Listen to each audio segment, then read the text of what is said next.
Amigos míos, buenos días. En 1935, el maestro uruguayo Gesualdo Sosa publica un libro bajo el título Vida de un maestro, en el que, entre otras cosas, dice: la escuela, nuestra escuela, qué gran mentira de la que soy cómplice. Tómense notas, biografías, escalas, estadísticas, para ir a parar a jugar al truco al boliche a los 13 años. Tremenda mentira la de esta escuela falsa. Seguramente vamos a coincidir en que mucho se aprende de los libros, de los cursos, de las academias, pero también es probable que estemos de acuerdo en que no es esa la única fuente de conocimiento y de formación en la que uno puede obtener pensamientos, reflexiones. Y en este caso, si me permiten, me gustaría contarles un poquitito algo de aquella otra fuente que ha sido mi familia, en la que yo también obtuve algunos elementos que me permitieron alcanzar cierta perspectiva, cierta manera de entender esta cosa de la educación. Mi viejo era un obrero, un carpintero, sus hermanos, mis tíos también. Mi abuelo era un inmigrante calabrés albañil. Y en mi casa había un pequeño taller de carpintería en el cual mi papá, que trabajaba en relación de dependencia, los fines de semana, incluso en las vacaciones, que eran vacaciones de trabajo, hacía trabajos por su cuenta, placares, mesas, sillas, lo que se presentara, para mejorar un poco los magros ingresos familiares. Como un niño que era yo, en ese taller jugaba, y jugaba con las herramientas, a veces cuando el taller estaba desocupado, incluso cuando mi papá estaba trabajando, y así, haciendo un juguete, o tal vez por jugar sin hacer nada en especial, aprendí a manejar el serrucho, la garlopa, el martillo, la escofina, los clavos, la lija. Naturalmente, ¿cuál iba a ser mi inclinación o mi vocación, llegado el caso, llegado el momento, en cuanto a una alternativa laboral? Y yo quería ser carpintero. Pero mi papá, que era de aquellos trabajadores de la época de orientación socialista, que iban al sindicato y en el sindicato había libros y se conversaba y se discutía. Mi papá decía que no había terminado la escuela primaria, no era analfabeto, pero había tenido una educación formal bastante limitada. A pesar de eso, era un hombre que había leído a Máximo Gorki, que admiraba el neorrealismo italiano, siempre contaba con admiración aquella película Ladrón de bicicleta. Él opinaba que el hijo de obrero, en lo posible, debía estudiar. Debía estudiar con una única y fundamental condición de nunca olvidar, ni mucho menos renegar de su origen obrero, de su origen familiar, de familia obrera. Y así fue que me convertí en maestro. ¿Por qué les cuento esto? En la generación normalista de los años 60, de la que yo formo parte, la orientación pedagógica en boga era lo que se llamó la nueva escuela, o la escuela nueva, mejor dicho.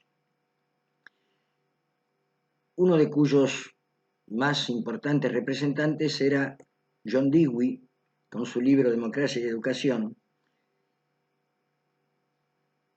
en el cual ponía énfasis en el respeto por los intereses y las orientaciones que traía el alumno. Esta escuela nueva surgió como una respuesta crítica a la escuela tradicional y tenía, por lo menos de mi punto de vista, muchos elementos positivos. Sin embargo, existía el peligro de que este énfasis puesto en el interés del alumno y en la orientación vocacional, entre comillas, natural, que traía el alumno, diera como resultado la repetición de un estatus social fatalmente condenado a ser lo que tenía que ser. Una de las consecuencias, desde mi punto de vista, más graves de esta perspectiva son las famosas propuestas de escuela con salida laboral. Es decir, formar al alumno para un destino laboral determinado, falsamente fundamentado en el interés del alumno. Ciertamente, el pibe, una vez alumno, que viene de una familia donde lo natural y lo cotidiano y lo permanente es el trabajo de esta naturaleza, el trabajo obrero, y está acostumbrado a eso y probablemente, muy probablemente, muestra interés en continuar con esa misma línea. Por lo contrario, el chico que viene de una familia intelectual, profesional, también va a tender a repetir ese modelo. De hecho, todos conocemos hijos de médicos que son médicos, nietos de médicos, abogados que son hijos de abogados, nietos de abogados, y sus hijos probablemente también sean abogados.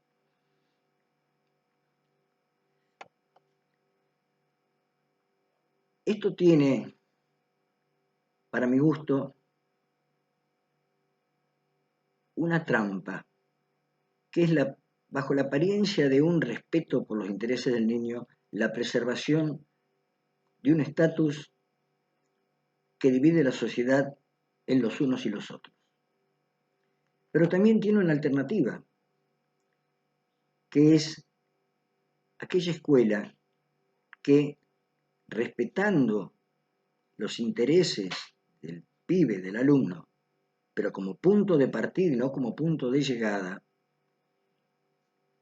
le brinda al alumno todos los elementos posibles a su alcance para un desarrollo integral de su formación intelectual y de su conocimiento sobre la realidad de manera abarcativa, lejos de la estrechez de una formación para una salida laboral. De este modo, aun cuando ese alumno, llegado el momento, optara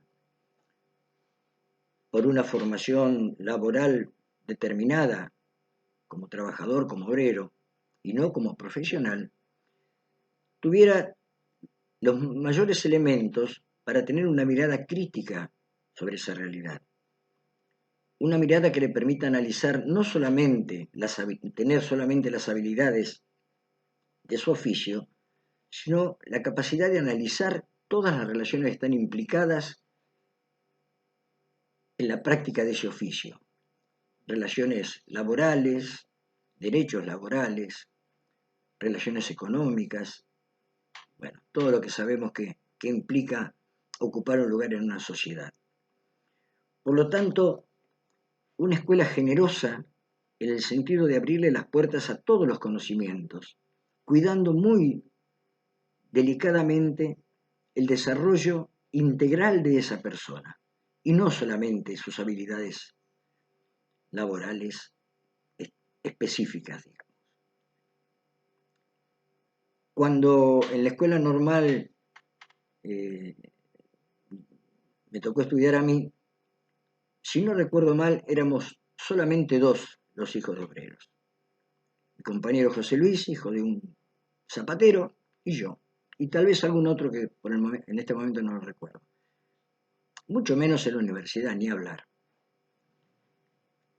Digo esto justamente como estímulo para que los maestros que están en actividad no se dejen engañar por estos de los centros de interés del alumno como un destino fatalmente predeterminado para que sean lo que la sociedad espera que deban ser, sino para que sean lo que ellos quieran ser, abriéndole las puertas a todas las posibilidades y así salirnos de esta predestinación que para intereses de alguno es lo que actualmente es.